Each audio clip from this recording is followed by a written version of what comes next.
پڑ جاتا ہے۔ آج امام کعبہ جو ہے وہ مقام ابراہیم کے سامنے مسلح بچھاتا ہے، امامت وہاں کھڑا ہو کر ہوتا ہے۔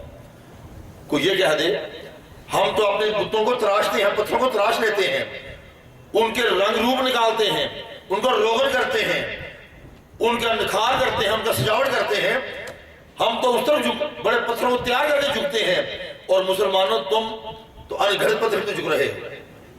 بھئی ظاہری عمل تو برابر ہے، فرق تو عقیدے اور نیت میں ہے۔ جب نبی پاک رحیم علیہ السلام نے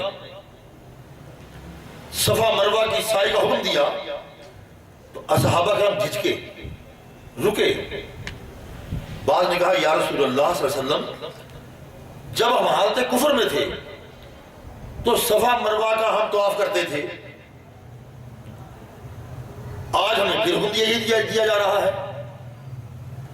آقا کیا حکمت ہے اس میں؟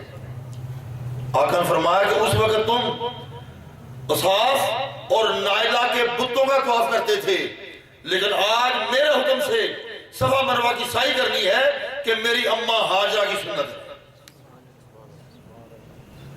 میری ماں حاجرہ کی یہ سنت ہے، میرے حکم سے سعی کرنا ہے، وہ بتوں کا طواف نہیں کرنا۔ اس وقت تم نائلہ اور اصحاف کے بتوں کی پوجا کرتے تھے، صفا پہ اصحاف کا بت تھا اور مروہ پہ نائلہ کا بت تھا، تو وہ لوگ بتوں کی پوجا نہیں کرتے تھے۔ ظاہری عمل تو ایک ہے، وہ بھی طواف کرتے ہیں، یہ بھی طواف کر رہے ہیں، وہ بھی ایسے چکر لگاتے ہیں، یہ بھی چکر لگاتے ہیں، لیکن فرق نیت پیدا کر رہی ہے، عقیدہ پیدا کر رہا ہے۔ اس لیے جو مزارات اولیاء پر جا کر دعائیں کرتے ہیں وہ ان کی عبادت نہیں کر رہے ہوتے، وہ جا کر یہی کہتے ہیں کہ یا اللہ میں تیرے اس مقرب ولی کی بارگاہ میں آ گیا ہوں، تو یا اللہ میں پریشان ہوں، میری پریشانی کو دور فرما دے۔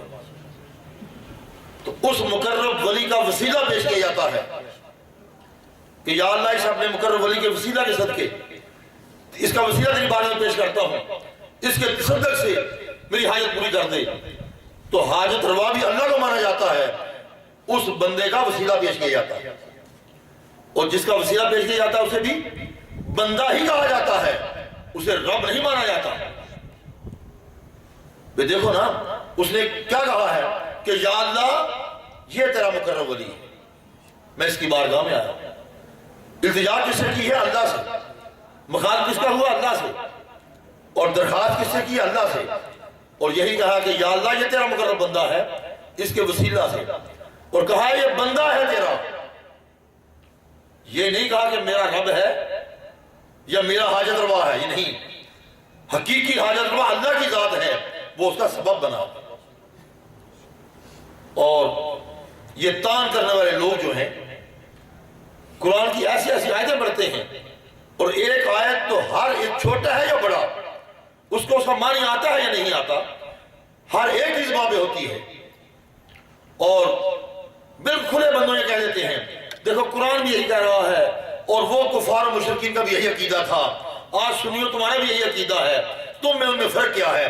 وہ بھی کہتے تھے ہم بتوں کے سامنے اس لیے جھکتے ہیں، بتوں کی سامنے اس لیے جھکتے ہیں کہ وہ ہمیں اللہ کا مقرب بنا دیتے ہیں، تم اپنے اولیاء کے سامنے مزارہ میں جا کے جھکتے ہو، ان کی قبروں کو چومتے ہو، اس لیے تم یہی کہتے ہو کہ ہمیں اللہ کا قرب عطا کر دیتے ہیں، تمہارے مزارات کے اولیاء جو ہیں وہ بھی قرب عطا کرنے والے ہیں، ان کے بت بھی قرب عطا کرنے والے ہیں، تم میں ان میں فرق کیا رہا ہے؟ دوستوں میں اس سوال کا جواب دینے والا ہوں، ذرا غور سے سنیے۔ وہ آیت کریمہ جو یہ لوگ اپنی علمی بددیانتی کی وجہ سے اس قرآن پاک کی آیت میں تحریف کرتے ہیں، وہ آیت یہ ہے ما نعبدہم، یعنی آیت کہا جاتا ہے ما نعبدہم کہ ہم ان کی عبادت کرتے ہیں، الا یقربونا الی اللہ زلفا کہ ہم ان بتوں کی پرستش عبادت اس لیے کرتے ہیں کہ ہمیں یہ اللہ کا مقرب بناتے ہیں۔ یعنی ان کے الفاظ میں غور کرو، الفاظ کیا ہے؟ نعبدہم کہ ہم ان کی عبادت کرتے ہیں، ہم ان کی عبادت کرتے ہیں، نعبدہم ہم ان کی عبادت کرتے ہیں۔ وہ نادان ملا یہ نہیں دیکھتا کہ قرآن کی آیت کیا کہہ رہی ہے، اگر وہ آنکھیں کھول کر اپنے دل کی حسد، بغض اور کینہ کو دور کر کے فقط اللہ کی خاطر دل میں تقوی اور خوف خدا رکھ کے اپنی عاقبت کے لیے قرآن پڑھے، تو قرآن کی یہ آیت اسے بتا رہی ہے کہ وہ بت پرست، وہ کفار و مشرکین تو یہ کہتے تھے، ان سے پوچھا گیا کہ تم کیا کرتے ہو؟ وہ کہتے ہیں نعبدہم، ہم ان کی عبادت کرتے ہیں۔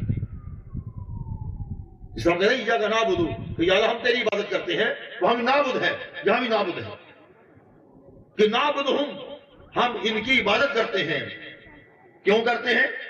لِيُقَرِّبُونَا إِلَى اللَّهِ، کہ یہ ہمیں اللہ کے قریب کر دیتے ہیں، اللہ کے قریب کر دیتے ہیں۔ ان کا تصور یہ ہے ایک اللہ بڑا ہے جو چھوٹا ہے، ہم کمزور انسان بڑے اللہ کی بات نہیں کر سکتے، چھوٹے اللہ کی بات کرتے ہیں۔